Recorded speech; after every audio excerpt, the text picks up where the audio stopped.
Artemisia ni igiterwa gikingira kandi kikavura malaria. Igiterwa iyo ugifata nta malaria usubira kugwara mu buzima bwawe.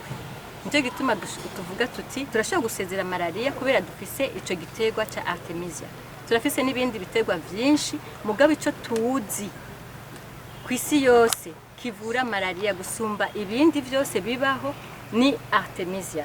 Nicyo gituma murazi yuko ama ACT bavuga ni therapie iri base kuri artemisinine. Iyo artemisinine nayo ikaba ari molecule imwe ivuye muri ico giterwa ca Artemisia. Murumva rero yuko dufise umuti wigendera ngaha mu Burundi.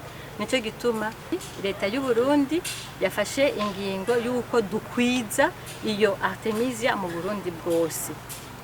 Ico giterwa kirashobora kurimwa hose mugabo kikunda ahantu hakanye. Hadakanye cyane, hakanye buhoro buhoro, ahashushe kiramera mugabo nikimera neza nkuko kimera ahakanye. Mugabo nico turishimira yuko Artemisia tuzoshobora kukirima hose mu Burundi cyane cyane ahakanye.